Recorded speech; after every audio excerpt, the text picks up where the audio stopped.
El dedo en la llaga es investigar, informar, cuestionar y desafiar sin miedo al poder económico y político. Enaltecer la cultura, la educación y la innovación para generar sociedades libres. Te invitamos a ser parte de este cambio, donde todas las voces se escuchan. Con Adriana Delgado. Lourdes Mendoza, más de 20 años dedicada al periodismo. Has trabajado en todos los medios más importantes de este país. Eres madre de Dani. Platícame de Dani. Ay, es mi inspiración, es mi vida. Yo, si me preguntas, ¿yo quería trabajar? No, yo quería ser mamá, quería ser ama de casa, estar en la cocina. La vida, como dicen, tú haz planes, platícaselos a Dios y Dios se va a reír de ti, y así me pasó a mí. Pero Daniela es mi inspiración, es lo que me hace moverme todos los días. Tengo la bendición de ser mamá del corazón de ella desde hace 10 años y es por quien vivo. ¿Cómo decides ser periodista? Fueron momentos de vida que me fueron llevando, que me hicieron ser lo que hoy soy. Y entonces creo que el mejor aprendizaje que mi mamá me dio a lo largo de la vida fue aprender a trabajar. Yo no quería trabajar, como te decía, yo quería estar en mi casa, quería ser ama de casa. Y resulta que un día, cuando me divorcio, me dijo, pero si quieres regresar a la casa, regresas, pero ya te mantienes tú. Yo decía, pero ¿cómo? Si yo estoy estudiando la carrera, no puedo hacer las dos cosas, va a ser muy complicado. Y resulta que yo era buena para las matemáticas, muy buena. Y dije, no voy a estudiar economía en el ITAM en esos momentos. Después dije, no, ahí hay que hacer mucha tarea. Mejor voy a estudiar administración. Eran los tiempos en aquella época. Y mis amigas me dijeron, mejor estudia turismo, ahí vas a viajar. Y dije, tienes toda la razón. Entonces, bueno, cuando me divorcio, mi exmarido trabajaba en una casa de bolsa y eso sí le había entendido muy bien y sé manejar muy bien los números. Empiezo entonces a trabajar en una casa de cambio, que haces exactamente en aquellos entonces lo mismo con todas las monedas, eran todas las monedas del mundo más el peso dólar, y que con las acciones, pero no necesitabas la aprobación de la Bolsa Mexicana, ni de la Bolsa, ni de la Comisión Nacional Bancaria de Valores. Y entonces así es como empiezo a trabajar en el medio financiero y un día me hablan de Televisa y me dicen, oye, fíjate que vamos a hacer un esfuerzo para hacer Conexión Financiera. ¿Qué es Conexión Financiera? Pues queremos hacer un canal 24 horas, pero de puras finanzas. Y entonces era México, Nueva York, Argentina, pero no por el peso de Argentina financieramente, sino por el idioma y Madrid. Y así comencé, pero comencé en 1997. Ese año fue la primera vez que entendimos financieramente que éramos un mundo globalizado. Fue la crisis del dragón y déjame contarte que era espectacular porque habías tenido efectos como el tequila, el samba, que eran locales, pero nunca habías visto que lo que pasaba en un continente como en Asia se replicaba en Europa y luego inmediatamente en América Latina, ¿no? Y bueno, obviamente Estados Unidos. Y entonces ahí entendimos, los mexicanos sobre todo, que la bolsa no era un lugar para apostar, la bolsa es un lugar para invertir.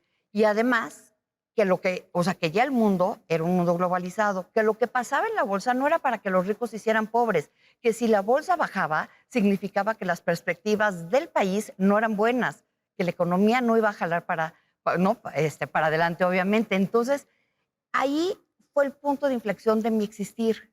Suerte, pues dice que no hay reportero que no tenga suerte. Suerte que me mandaron a mí al piso de remates y entonces era yo la única mujer, porque ya ves que no dejaban entrar a las mujeres, además reportera, que estaba todos los días ahí. Era un momento en donde estábamos dando también un paso muy importante en el mundo, en donde, ¿te acuerdas tú que eran las operaciones de viva voz? Y deciden en la bolsa que no, pues que ya tenías que ir a la vanguardia de la tecnología y hacerlo, obviamente, electrónicamente. Entonces los operadores y todo el mundo, yo, claro, obviamente, pues ahí era mi chamba, estábamos en contra y decíamos, no estamos preparados y cómo va a ser. Nunca hay un mal momento para empezar algo, ni nunca hay un buen momento para terminar algo. ¿Estamos de acuerdo? Entonces, pues se fue dando. Un año, ya la gente no se acuerda, un año se quedaron todas las casas de bolsa todavía ahí en el piso de remates, en lo que podías aprender y se daban, déjate tú aprender, que los sistemas electrónicos y el sistema pudiera funcionar en todas las casas de bolsa. Entonces, ahí fueron mis inicios y ahí es donde me enamoré del periodismo. Ahí entendí lo que significaba hacer historia, ahí entendí lo que significaba este oficio que respeto y que nunca, como el día de hoy, hablando aquí contigo, cuando te dicen 3, 2, 1, tienes mariposas en el estómago. El día que uno pierde las mariposas en el estómago, dejas de ser periodista y dejas de respetar la chamba, ¿no? Lourdes, acabas de decir algo muy importante. Muchas personas pueden ser periodistas, pero muchas personas no sentir el oficio. Y tú lo sientes todos los días. Es un oficio que tenemos de 24/7. No hay días, no hay horarios, no hay absolutamente nada. Somos una generación, a lo mejor nos dirán, pues es que no eres de la generación de los millennials. No, estoy lejísimas de ser de la generación de los millennials. Pero ¿sabes qué es interesantísimo? Cómo nosotros, me acuerdo en todas las redacciones, cuando era más chava, pues, y todavía hasta el día de hoy, hay elecciones y levantamos la mano y decimos, queremos trabajar. ¿Puedes tomarme en cuenta? Y ahora a los chavos les decimos, oye, ¿te toca trabajar? Ah, no, es domingo, yo el domingo no me toca trabajar. O no, mi día de descanso es el viernes y no hay manera. O ¿hasta qué horas voy a estar? Nosotros no. El periodismo es eso. O sea, con el periodismo vives, comes, duermes, sueñas. Es un oficio, pero que no nada más te exige, sino también te retribuye todo lo que le das. ¿Qué te ha quitado y qué te ha dado en la vida personal y en lo profesional el periodismo? Podría decirte que te quita tiempo, ¿no? Tiempo para estar en familia. Pero es al mismo tiempo lo mismo que te da. O sea, te da esta satisfacción de cubrir ciertas cosas, de hacer historia, de dejar una semillita, un grano de arena, contando la historia de lo que está pasando en el país. Hoy que las mujeres estamos tan de moda, porque es cierto, ¿no? La lucha comenzó hace muchísimos años, pero hoy la estamos viendo reflejada.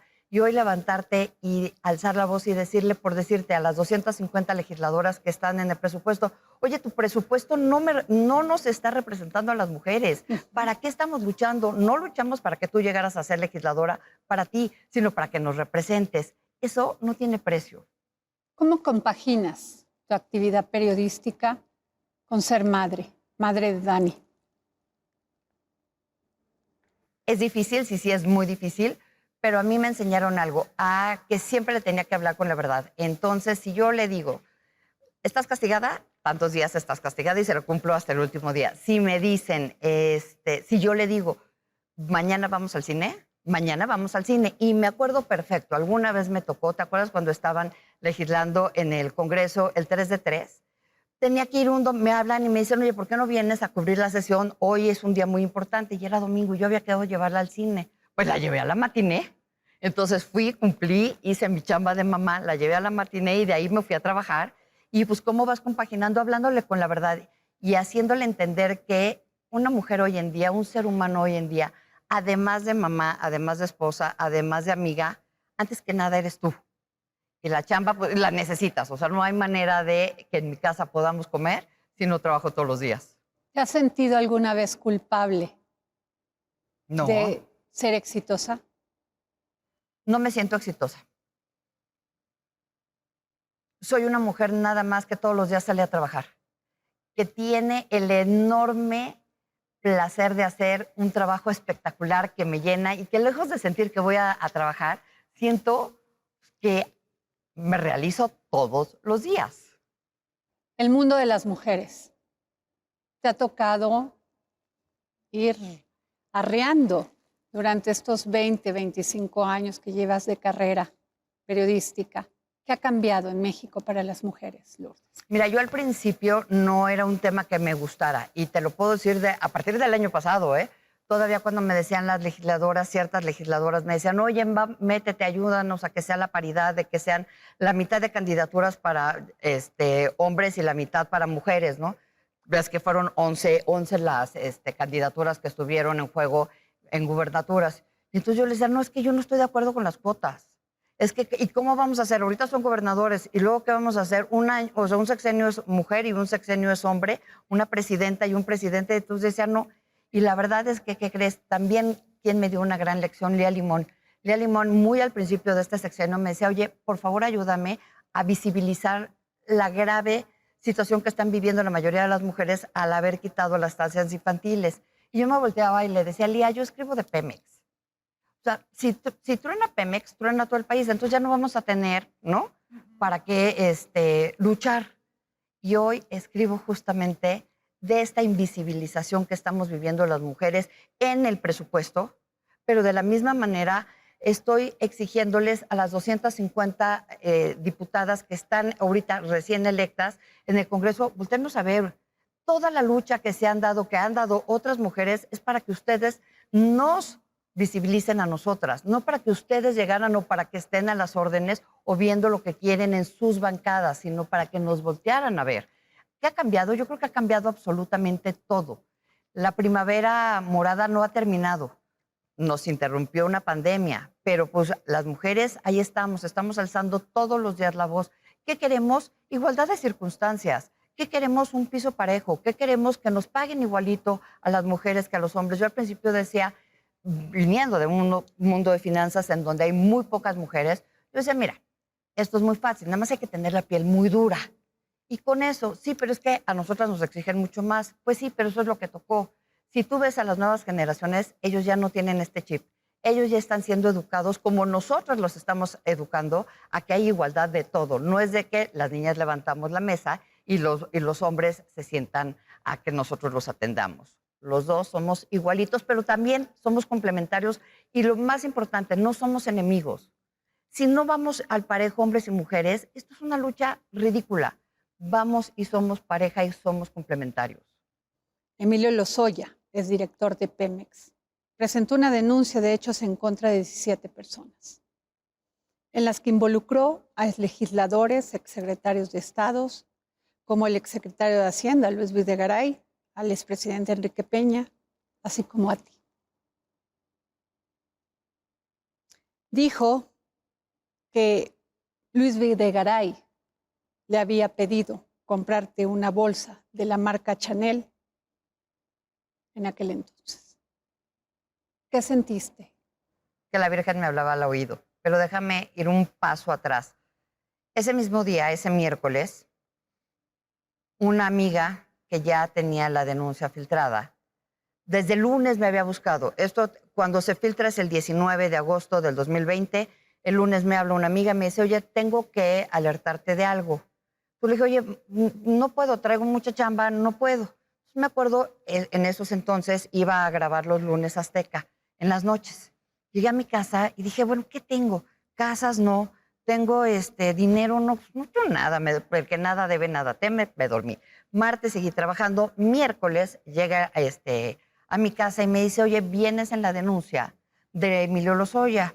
Ah, y dijo, palabras textuales, porque me lo sé de memoria en la página 35 y 36 de la denuncia, que Luis Videgaray le había dicho que cuando recibieran las maletas de dinero de Odebrecht, primera mentira, porque el dinero no llegó en maletas, llegó a sus cuentas en transferencias, le compraron una bolsa a su amiga, la periodista Lourdes Mendoza. Segunda mentira, ni me compraron la bolsa, ni era su amiga. Nunca fui una prensa a favor de Enrique Peña Nieto, ni de Luis Videgaray, ni en general de ese sexenio. Siempre me peleé con Luis Videgaray por el tema de la reforma fiscal, en donde él decía que era una superreforma, y yo le decía que nos habían vuelto a atender a los contribuyentes de siempre.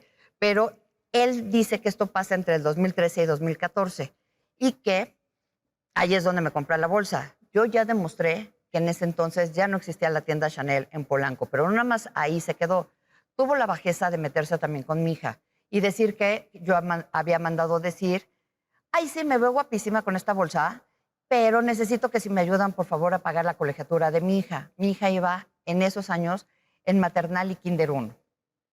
Entonces, pues no, que con los hijos no hay que tener tantita ética. ¿Y qué le puedes pedir a un hombre al que yo le tomo las fotos, en donde tiene a su mamá arraigada, a su hermana huida del país, su esposa tampoco puede salir de Alemania porque también tiene orden de aprehensión y no puede ver a sus hijos, pero él está echando cena? Lourdes, sin duda fue un agravio a tu persona, y quien denuncia, a quien denuncia tiene derecho, tiene obligación a demostrar. Esos momentos en los que sale esta denuncia, se hace pública. ¿Qué pasa contigo en ese día? ¿Cuáles fueron tus sentimientos? ¿Cuál fue tu reacción? ¿En qué pensaste? No lo podía creer. Creo que sigo sin poderlo creer. Ha sido por mucho el año y meses más duro que he tenido en todo mi existir como persona adulta en mi trabajo, ¿no? Las redes fueron muy duras contigo. Todo el mundo fue rudo. Hubo cero empatía conmigo. Déjame decirte, fueron o somos 17 los que estamos en esa denuncia. La única mujer soy yo. La única acusada por una bolsa, o sea, la poquitera soy yo. Eso se llama hasta violencia de género.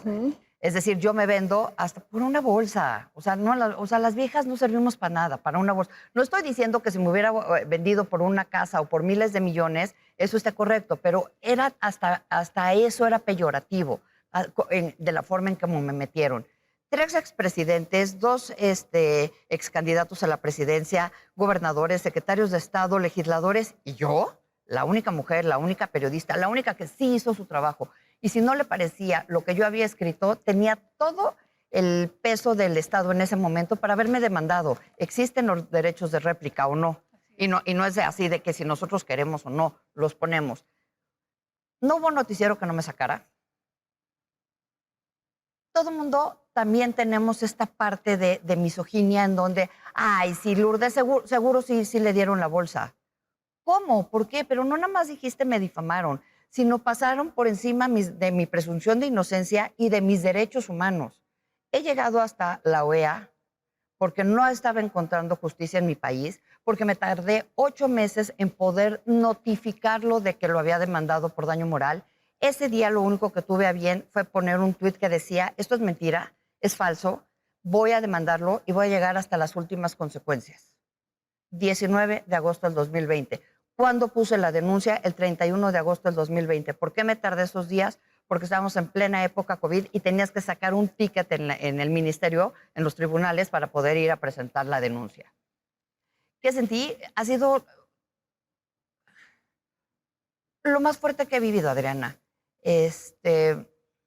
Lo que más me ha marcado como ser humano, dicen que lo que no te mata te hace más fuerte, pero en el Inter, y tú eres mamá, a quien se llevaron más entre las patas fue mi hija y nunca me lo percaté hasta hace muy poquito tiempo.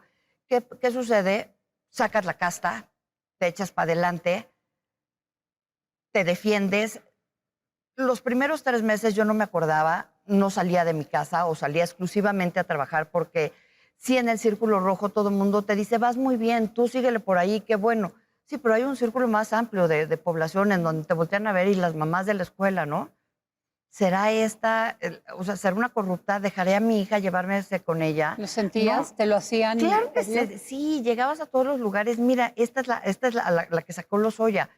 Él era el criminal confeso, no yo. Él era el que, él vino extraditado. O sea, él estaba en una cárcel en España, había una orden de Interpol para traerlo.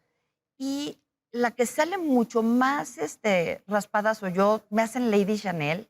Cada vez que me decían Lady Chanel al principio, me irritaba, pero mi tranquilidad era que mi hija no veía las redes sociales y que no se iba a enterar. Hasta que un día pues, te percatas que los niños están estudiando en línea, que estamos guardados en una pandemia, que nos comunicamos justamente por internet y que mi hija podía googlearme y ver todo lo que estaban diciendo de mí. Llegué a temer por mi integridad física y por la de ella, porque aunque te recomiendan que no leas los tweets lo que te ponen, pues hay 2 que 3 que alcanzas a leer y decían que si nos encontraban en la calle, que no se apantallaran, que lo que traíamos era del erario, era del pueblo, era de ellos. Pues tuve que hablar con mi hija y sí explicarle que pues, había la posibilidad, remota, pero existía la posibilidad de que nos pudieran agredir. Esos momentos son muy duros cuando también me dicen que yo soy la que tengo que probar, pero ¿cómo que yo tengo que probar que no me lo regalaron? Él es el que habló, él es el que está denunciando, el que tiene que probarme es él a mí. Dios me ayudó, logré probarlo, ahí están las pruebas, mis pruebas en mi demanda son irrefutables. Puede ser que mis primeros abogados eran malos porque cambié de abogados, pero los siguientes ya no, como el 10 de septiembre, que era el día que le tocaba la confesional Emilio Lozoya. y mis abogados dicen que estaba regado. Y sus abogados no le dicen al juez que estaba con brazalete. Entonces sí, mis abogados pudieron haber sido unos tontos, pero los de él, sí, con alevosía y ventaja, ¿qué hicieron? O le mintieron al juez o se burlaron del juez. No hay de otras dos sopas. ¿Qué te costó? Perdiste hasta trabajos. Me costó mi trabajo en Radiopolis. Me costó mi sanidad mental. Me costó dejarle varias heridas a mi hija, que aunque somos ella y yo, la familia nuclear, como núcleo somos ella y yo, y traté de explicarle, pues era una mamá, un ser humano que por momentos me volvía frágil, por momentos te enojas, por momentos te da rabia, por momentos eres una montaña rusa. Y a la que le tocaba vivir todo eso era ella.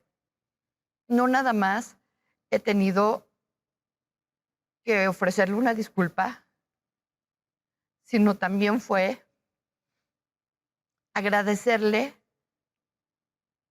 la manera en que me acompañó en este camino. Otra hija, creo que no lo hubiera podido, ninguna otra hija hubiera podido acompañarme de mejor manera que como lo hizo Daniela. Me tardé mucho tiempo en hacerlo porque no me había dado cuenta, porque era lo que te decía, te pones una careta, sales a trabajar, sales a enfrentar, sales a dar la cara y no te das cuenta de lo que estás viviendo hasta que un día la realidad y los sentimientos y absolutamente todo, ¿no?, te confrontan. Todos los días perdí la capacidad de dormir. Siempre tenía miedo de cómo me iban a sacar otra vez en la mañanera. El día que voy y le tomo esas fotos, que a eso fui a defender mi honor, fui a defender mi nombre, el de mi hija, a decirle, aquí estoy, no soy una retrasada, no, o sea, no me estás viendo la cara. De ese sábado que empecé, porque empezaron a atacarme otra vez en redes, a decir que yo no había ido a tomar las fotos, era increíble que otra vez era la misoginia y otra vez el pleito contra mí, si yo había ido o no a tomar las fotos cuando el criminal confeso estaba echando pato, ¿no? O sea, que era ridículo.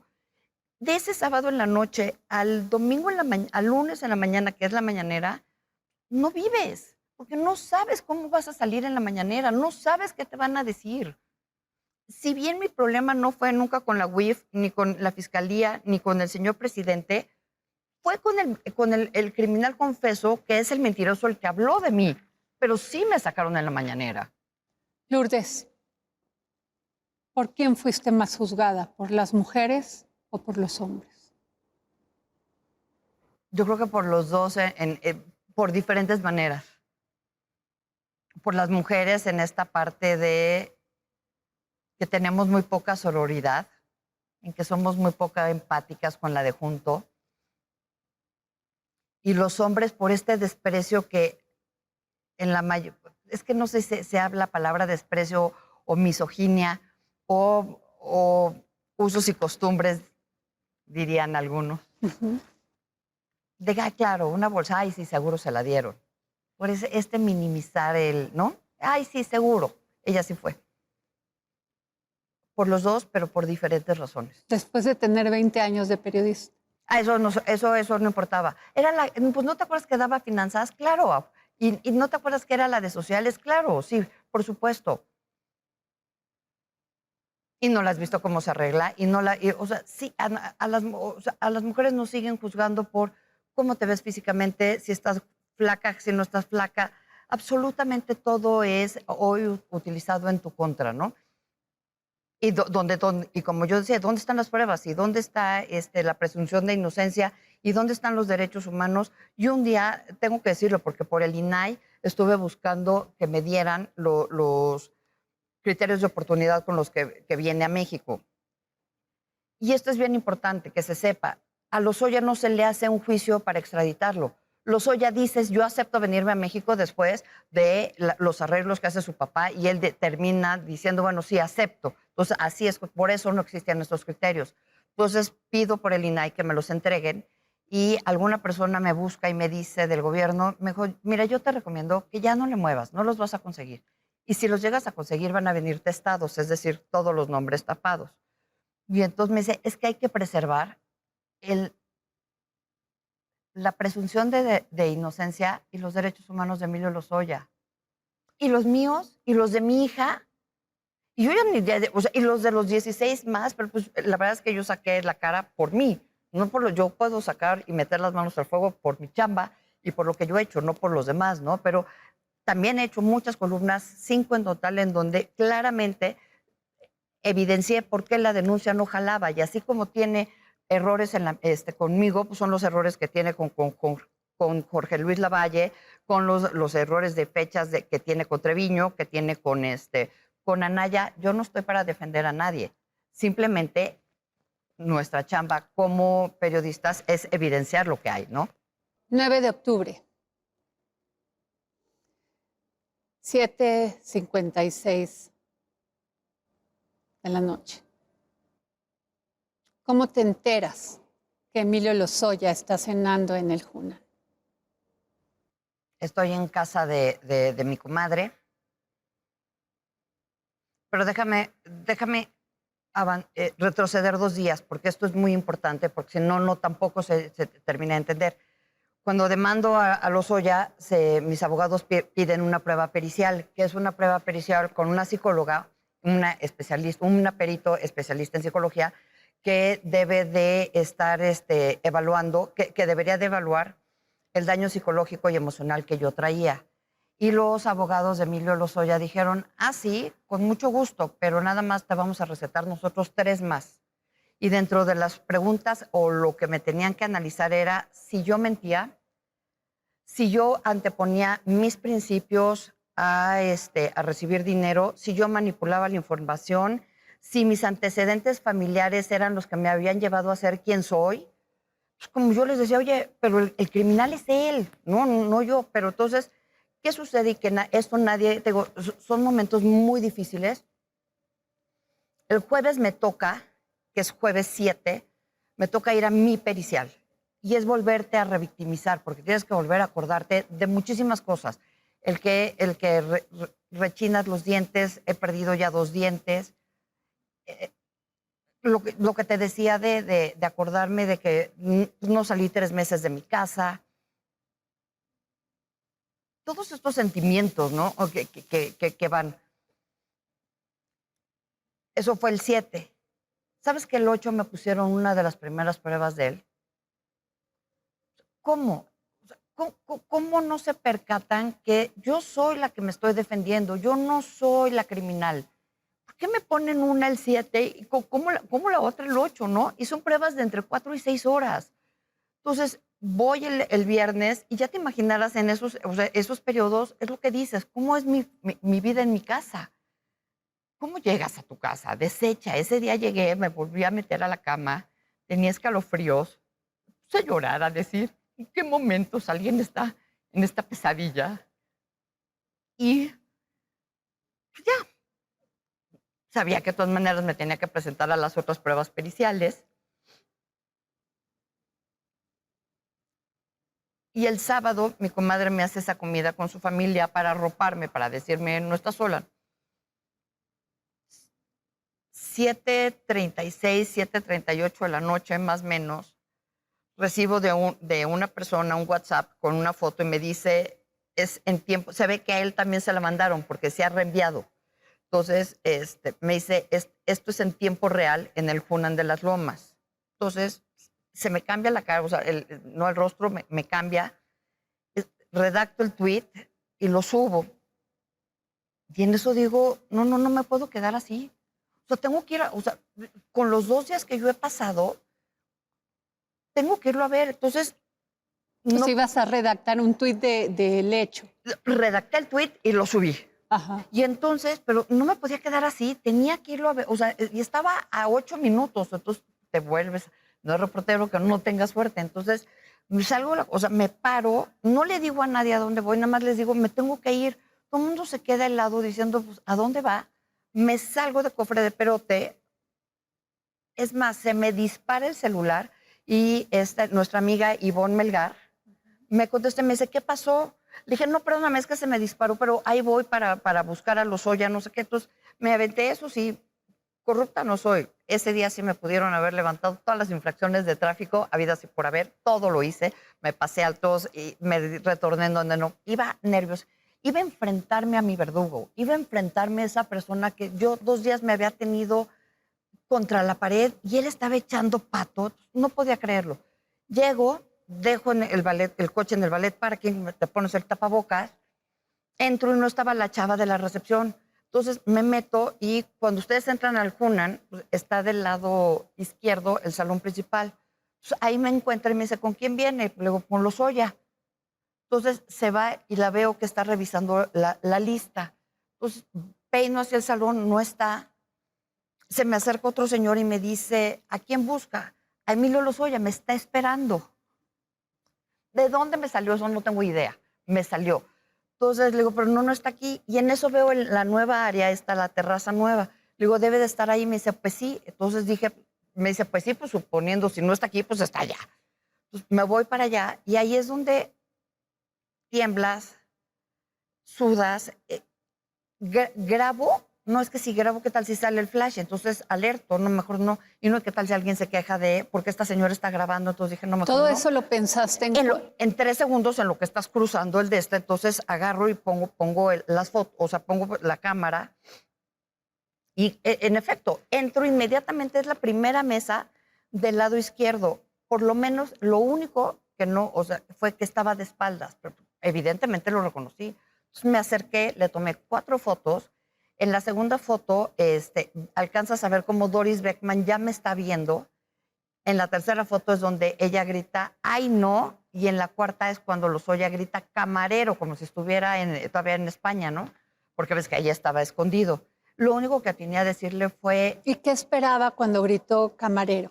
Pues yo creo que me sacaran, ¿no? Que lo defendieran de la periodista con el celular en mano. Lo único que tenía a decirle fue, no estás arraigado, traes brazalete, o sea, no te presentaste a mi confesional, eres un mentiroso.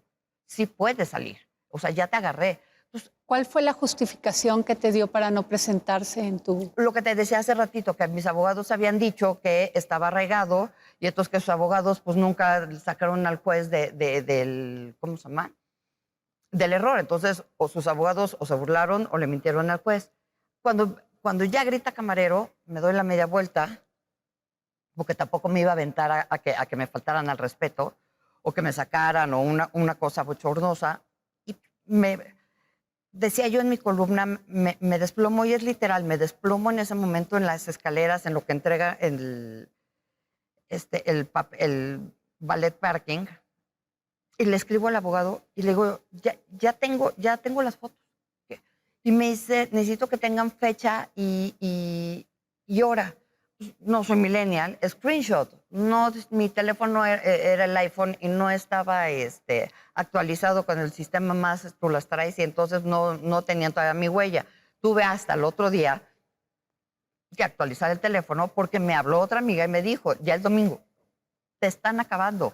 Me dijo que porque dicen que no son... Pero, ¿qué más da si son mis fotos o no? O sea, el tema es, este señor llevaba más de 1 año en México sin entregar una prueba fehaciente de sus dichos, ¿no?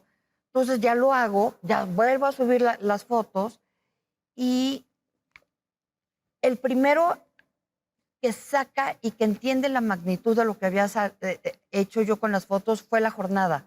La Jornada es el primer periódico que saca de sábado a domingo en la portada la foto de Lozoya echándose el pato Pekín. Y ya de ahí se viene. Es la primera vez, a lo mejor en estos tiempos modernos, que una foto tomada en redes o una foto que está tomada con mi teléfono, subida a redes, se vuelve lo que se volvió. ¿Justicia divina? Todavía no hay justicia. Yo voy a tener justicia hasta el día que me pida una disculpa, no solo a mí y a mi hija. No hay nada que vaya a resarcir el daño que nos hizo, como te lo estoy platicando. Estos momentos de angustia, estos momentos en los que mi hija seguramente se fue a la cama diciendo, ¿qué le pasa a mi mamá? O sea, ¿me estoy portando tan mal? Pues porque claro, no tienes tolerancia, no tienes paciencia, no, la relación me dices, se deterioró muy, no, pero simplemente dejaste de ser tú. Hoy me ves así porque hoy yo ya fui a un psiquiatra, porque tuve que levantar la mano y decir, necesito ayuda, ya no estoy pudiendo.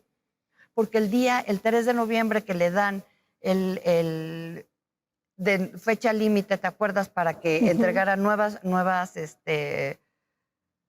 pruebas, cuando le dicen, sus abogados dicen que yo me metí en la intimidad de su cliente. No, pues si yo no me metí a su casa, su cliente estaba en un restaurante público. Y la fiscalía con Pemex y con la UIF dicen, no, por estas fotos es que hay que pedir que se quede en prisión preventiva porque te corremos el riesgo de que se nos vuelva a escapar. Eran las fotos lo que se marcó la diferencia. Si no le daban la prisión preventiva, dije, va a salir y me va a venir a matar. Esos sentimientos, ¿cómo los dominas? Es muy difícil, o sea, somos seres de carne y hueso, o sea, esto es muy difícil. Me tuve que defender del Estado, me tuve que defender de un mentiroso criminal confeso. Mis abogados al principio no estaban jalando conmigo, tuve que cambiar de abogado. O sea, ha sido un proceso que, como digo, a la vista de los años y a la vista del tiempo, espero estarle dando una lección a mi hija de lo importante que es esto, de lo importante que no es callarte, de lo importante que es defender tu nombre y no mentir. Y en el periodismo hay una cosa muy importante. Los pelos de la burra se tienen en la mano, si no te pueden demandar. Aquí lo que hicieron fue difamarme, no demandarme. Lourdes, el periodismo cambió contigo. Cambió. Porque independientemente de que te acusaba, también funcionaste como periodista. Fuiste tras la verdad. Cambió la manera de hacer periodismo. Sí sirve el periodismo. El periodismo, claro que sirve. El periodismo siempre ha servido. Hoy quieren tacharnos a nosotros de que estamos en contra de algo, de alguien. No es cierto. El periodista está para eso, para hacer un contrapeso. El periodista está para hacer su trabajo. Yo nunca fui al contrario. En el gobierno de Enrique Peña Nieto nunca me quisieron. Siempre me trajeron bastante, no amenazada, pero sigue corta, y no me invitaban y no me hacían parte de... ¿A qué? No estoy hablando a las recepciones ni a fiestas, simplemente, como, ¿te acuerdas? Por dar un ejemplo, después del temblor del 2017, había reuniones en Palacio Nacional con periodistas para enseñarles cómo iba la reconstrucción del estado de Chiapas, el estado de Oaxaca, cómo íbamos aquí en México. A mí jamás me invitaron, jamás me tomaron en cuenta. O sea, a mí siempre me... claro, esta es la que escribe mal de nosotros. Siempre, nunca fueron...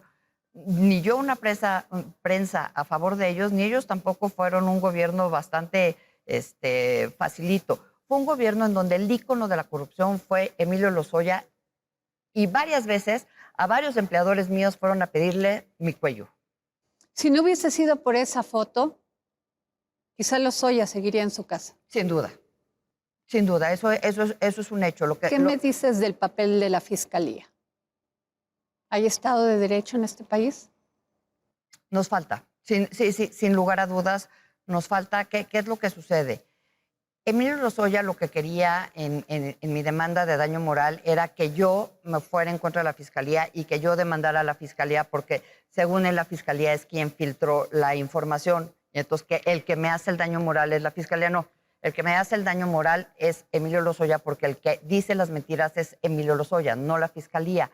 ¿Qué sucede? Que Emilio Lozoya, pues sí, les vendió un cuento que nunca tuvo para poder probar, porque pasan y pasan y pasan los días y pasan las audiencias y están todas las audiencias, y lo único que vemos es que sus abogados dicen necesitamos más días. ¿Tú crees que si tuviera pruebas no las hubiera puesto y se hubiera evitado estar en la cárcel? Claro que no.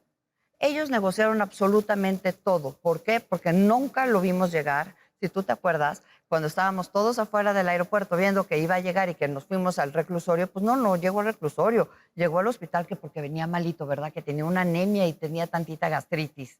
Y luego de ahí no lo volvimos a ver. Y es más, la gente dudaba que Emilio Lozoya estuviera aquí en México, porque nadie lo veía, porque nunca lo habíamos visto.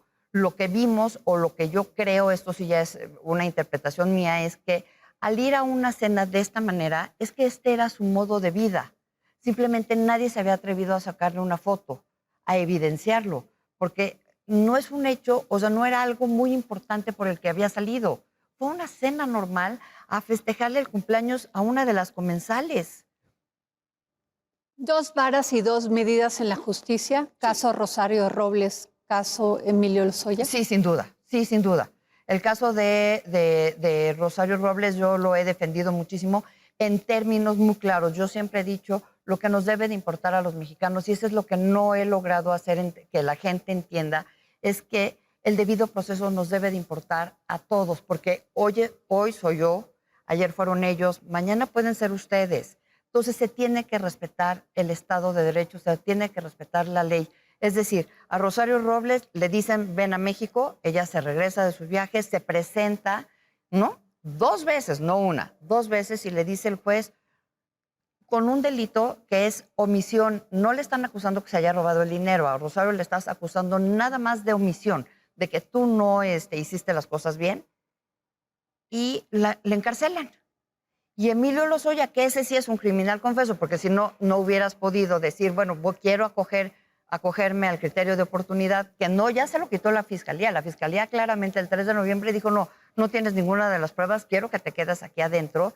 Y lo que yo decía también es, mi justicia va a ser hasta que yo tenga el papelito del juez que diga que sí me causó un daño moral, que me pida una disculpa y que se borre todo lo de Lady Chanel, que no me lo merezco. Criterio de oportunidad. ¿Es una tapadera de delincuentes? Sin lugar a dudas, porque lo que estamos viendo, o hasta el día de hoy, lo único que hemos visto son dichos más no pruebas. Y lo que pudiera hacer es, ¿por qué no los metemos primero a la cárcel? Si tienen las capacidades de presentar las pruebas pertinentes, entonces ya lograste ganarte tu criterio de oportunidad y ya sales. Pero como lo hemos visto, como está ahorita obteniéndose, sí es una tapadera. ¿Cómo definirías a Emilio Lozoya? Como político, como hombre, como ser humano. ¿Qué es Emilio Lozoya hoy en día? Es un criminal confeso. ¿Cómo lo definiría una persona que carece de ética y que carece de moral? Porque no nada más es el daño por sus decisiones y su soberbia que causó al erario, sino que tiene a toda su familia, unos arraigados, otros huidos, que no ve a sus hijos y que aún así puede vivir, como lo ves, echando tacos de pato en uno de los mejores restaurantes de México. ¿Qué lecciones positivas ni negativas te dejó todo esto que has pasado, Lourdes Mendoza? Me enseñó la resiliencia que tengo. Me enseñó que no podemos callarnos, que tenemos que alzar la voz. Me enseñó a voltear a ver al de junto, ser mucho más empática con el de junto. Me enseñó que a lo mejor tengo una nueva misión en el periodismo, que es a visibilizar a los invisibilizados, porque si bien yo soy una de estas 17, tuve también la prensa y quiero decirlo muy claramente, cuando se filtra la denuncia, no tengo empatía de nadie. Perdí un trabajo, los de Radiópolis. Cuando saqué las fotos fueron una indignación del pueblo de México más que un reconocimiento a mi trabajo. Fue la indignación de cómo el ícono de la corrupción del gobierno de Peña Nieto y que era lo más soberbio, que era lo que no queríamos los mexicanos y lo que estamos sin querer los mexicanos, eso fueron esas fotos. Hasta el 3 de noviembre que se pide la prisión preventiva para Emilio Lozoya es que empiezo a ganar algo de reconocimiento hacia lo que hice como mujer. Como mujer lo que hice fue salir a lo que no hizo el Estado por mí. Defender mis derechos humanos, defender mi presunción de inocencia, defender mi nombre, el de mi familia y el de mi hija. Vale todo por Dani. Vale todo por Dani, pero déjame decirte una cosa y lo he aprendido, como dices. Vale primero por mí, porque si tú no estás bien, tus hijos no van a estar bien, y eso es lo que aprendí en el camino. A quien más lastimé en este camino fue a mi hija, sin saberlo, sin darme cuenta yo, dando la batalla, pero sin entender que yo estaba muy herida, que estaba destrozada internamente y que me tuve que reconstruir en el camino. Muchas gracias, Lourdes. Gracias a ti. Defensora del espacio público, como diputada, como defensora de la ciudad en el ámbito federal, como diputada constituyente, en fin, creo yo que hemos trabajado mucho por la ciudad y sí, me encantaría gobernar esta hermosa ciudad y sabemos que es un tema relevante el gobierno de la Ciudad de México. Me preguntas, te contesto, me encantaría. En Fundación Grupo Andrade nos mueve y compartimos la esperanza a la vida digna. Es por ello que en 2016, a la fecha, hemos apoyado a 2.947 niñas y niños en educación, 2.178 niñas y niños en salud, más de 195 niñas y niños en vivienda, 537 niños y niñas en alimentación. Con el objetivo de recaudar fondos para las infancias que apoyamos, realizaremos el sorteo de un auto Aveo 2022 el 31 de enero. Contribuye a esta causa comprando tu boleto de 100 pesos. Consulta las bases en la fundación grupoandrade.org.mx. Ayudemos